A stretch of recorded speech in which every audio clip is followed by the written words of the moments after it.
On today's Bookends episode, we will interview T.G. Campbell, who writes the Bow Street Society mystery. We will also highlight the biggest mystery reading group in the world. Welcome.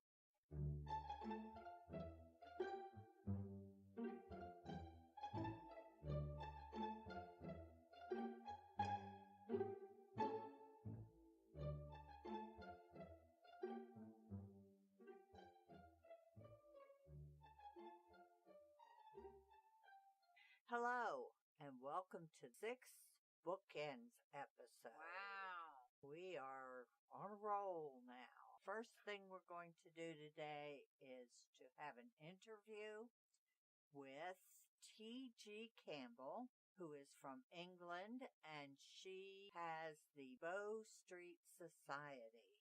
All right. T.G. Campbell wrote her first crime fiction story at the age of 16 for her best friend. It wasn't the length of a novel, but it marked the beginning of a creative journey that created, eventually, the Bow Street Society. She attended the University of Winchester and acquired a Bachelor of Arts in English, and she wrote her dissertation on the social and cultural importance of Agatha Christie. She became a volunteer member of staff on an international text-based gaming website. She was responsible for creating and facilitating the storyline games on Victoria-era settings. And we welcome T.G. Campbell. We'd like to welcome T.G. Campbell to our podcast, who writes the Bow Street Mysteries. Welcome, T.G. Thank you. Thanks for having me. All right. So, is historical accuracy important in your writing? Yes, I think very much so, because my books are set in Victorian London in the late 19th century, and they are very much sort of, say, crime fiction and that sort of clue puzzle sort of a mystery. I think it's important to get sort of the science historically accurate for that era, because they're very much limited in terms of forensic science. It had things like fingerprint and blood grouping was up and coming, and they did have also things that, like, measurements of criminals' heads and stuff, but it was still very basic. And so I want to be able to portray the challenges posed by those restrictions, that we can't just take a DNA sample and rely on that. That actually is very much in the beginnings of forensics. So that's quite important to me, but also I do use quite a lot of real places in the books. Like in the first book, I used the Bank of England and like Holywell Street, and a lot of these places in London are still there. So I was quite fortunate to be able to find a photographic collection of photographs and inscriptions of various parts of London that was made from the year the books are set, in 1896. So I can describe the places with confidence, and that's what they looked like at the time. But because they do still exist, people can then go and visit them now and feel more connection with the world, with the Bow Society, and of the mysteries that I write of that era. So again, it's helping with the sense of place, and people have that connection. So historical accuracy is very important to me in that sense as well. Well, you were very detailed in your descriptions. It really helped set the scene and the time, and it really just took you right there. Good. Yeah. So that is something that everybody says, that, that they definitely feel like they've been taken back to the era, and they feel it's a definite strong sense of place. And also, a few, even people who live in London now, I think they know a lot about London. There's a few things in there which they didn't know themselves, that, like, the pub on the underground station platform, that people are like, oh, I didn't know that, and that, again, that's sort of part of why I want to try to portray that, as accurately as possible, to give that sense of place. Now, I noticed on looking at the book that you sent us, the link to the ebook, it has 2 or 3 short stories on the society, and then another full length. Is that? Yes. Is there going to be more after that? Yeah, so The Case of Curious Client is the first book, and then you've got The Case of Lonesome Rushington, which is the second book. And then you've got the case book, Shrinking Shopkeeper and Other Stories, which is it's sort of separate series. They give more of a bite-sized idea of the sort of mysteries that, so they don't necessarily have murders in them, but they are sort of puzzles that the different side members investigate. But I do plan on releasing more books in the main series and on the short stories. The third book in the series will be released in Halloween this year, so 1st October this year. Oh, something to look forward to. Yeah, and then I am also at the same time, I'm releasing the short stories in parts exclusively to my subscribers to my newsletter. So I've got the Gaslight Gazette, which is the newspaper in the books. Gaslight Gazette? Yeah, the Gaslight Gazette, yeah. So the newspaper in the books, I've used that name to have a newsletter that people can subscribe to for free. It's a monthly newsletter. Oh, nice. Initially, we'll have to sign up. So I release the short stories initially now exclusively to my subscribers that newsletter first, so they get to read those first. Oh. So I'm just release a second short story through that newsletter at the moment. Oh, and then I'll plan to release the collection again at Christmas of those short stories with an additional 2. Oh, good. Well, these sound like they'd be fun characters to write about. Yeah, definitely, yeah. I mean, they all have different personalities, and I find it really fascinating doing the research into the different occupations, because what I always say to people is that you've got to sort of know what the occupation is now and then sort of rewind it back to what it was then. And you sometimes find that some occupations are a bit more advanced than others. Definitely find sort of surgeon's occupation and the history of surgery quite interesting. But then you've got something like, the illusionist, and I went to the Magic Circle's headquarters in London to do research into who his peers would be, and different magic tricks that he would have been able to do at that time and what his peers were doing. So, yeah, they are really interesting, I do find, yeah. Well, I love the fact that women, even though this was a book in the past, they still played an intricate role in these books, and they were leaders, and that was awesome. Yeah, people. I mean, I have been told that they quite like the fact there's strong women in there, and I do try to portray women as strong individuals. I think there is a bit of a tendency to either make them sort of a bit prudish or make them, sexual objects, or they use rather using their knowledge or their experience, they use like their sexuality to get what they want. Yes. So they was wanted, like in Miss Trent, a strong leader who used her mind. Respects. But then even like Miss Dexter, who's the artist, she does, in addition to doing the artist, she also will do evening classes. And in the second book, there's a female doctor, and she's qualified to be a doctor. But again, that's all based on the research of the time. So, especially with women, I have to decide what occupation I want to give them. But then I have to go back and look at the research. Is that realistic? But also, I do find that by doing the research, you can also add a bit of extra dimension to that character that you wouldn't necessarily have thought of. And so, like my female doctor, she's got her own practice, but it's, that's in her home, and she's got a husband who's very sort of supportive of that. But then throughout the book, you will get other characters who might say, "Oh, you're a woman, though." If you do have to sort of remark upon that, but also gives you a chance to go to character say, "Well, yeah, but that doesn't mean that I'm not qualified. I am fully qualified as a doctor, or I can do this job."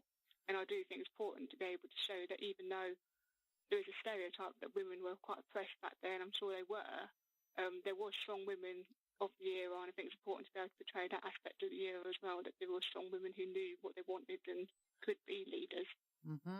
Absolutely. How much of yourself do you put into your books? I think I put a lot of myself. I mean, before I wrote the Bow Street Society books, I'd done this sort of story, especially clue puzzle mysteries, since I was 16. But I think particularly in these books, I think when I came to create Miss Dexter, the artist, she's quite meek and mild-mannered, and I sort of purposely based her on an aspect of my own personality. Because I think you do have to sort of draw upon what you know to be able to give your characters depth and give them that complexity as well. Because I think when one of my past jobs, I was just me and my manager, and the way she's sort of quite big and mild, is like the way I would sort of sometimes behave with my manager. So I sort of drew upon that, and they always had that in mind whenever I'm describing her. But I think all writers put something of themselves in, they don't realise. I think so too. And do your characters ever hijack the story? Do they ever let you know what you should be writing? Yeah, in the first bit, it was quite funny, because when I was going to write it, because Georgina and Mr. Maxwell, the apprentice journalist in the first one, I never planned for them to actually start in like a love affair. But sort of things naturally progressed between them in the different scenes that they were in. That it then led to that. Now that spawned a subplot that's now going into the third book. But I'd never actually planned that when I was planning the initial book. But yeah, so that's a whole different sort of aspect of it.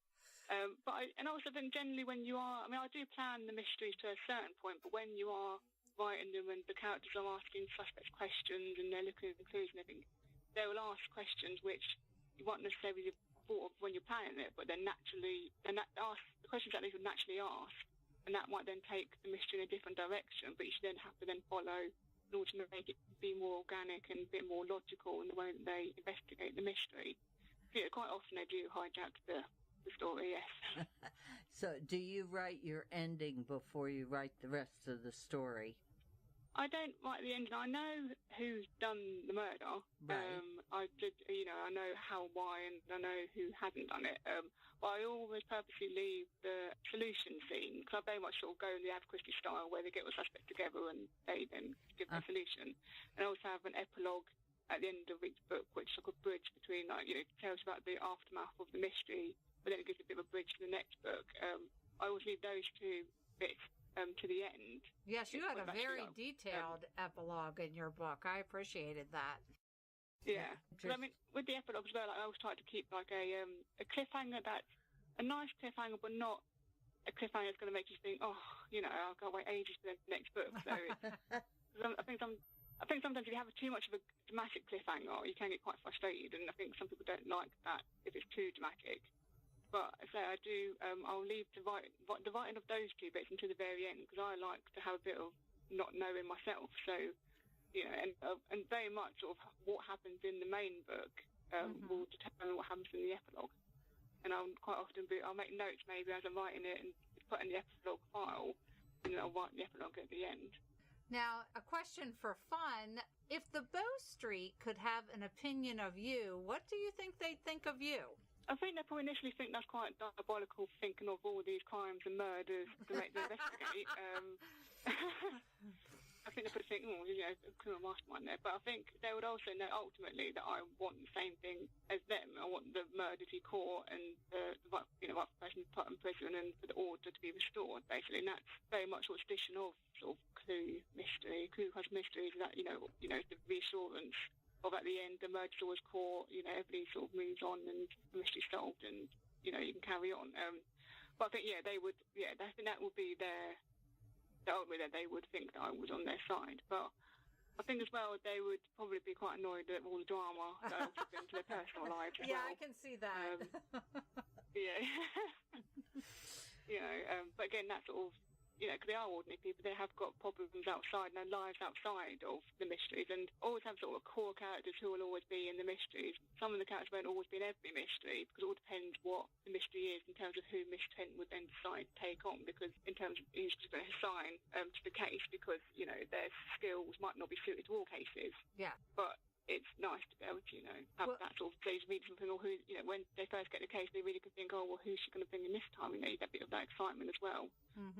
If there was always core characters, I would always bring in, obviously, Miss Trent and the cabman and the artist, probably. But they're sort of, they can continue those personal stories throughout the series as well as the main mystery. But ultimately, I always try to focus and make sure the main mystery is always the main focus of the books, because that's the main reason why people obviously like the books, because it's the mystery and the puzzle that they're investigating. I really appreciated your sense of humor in the books.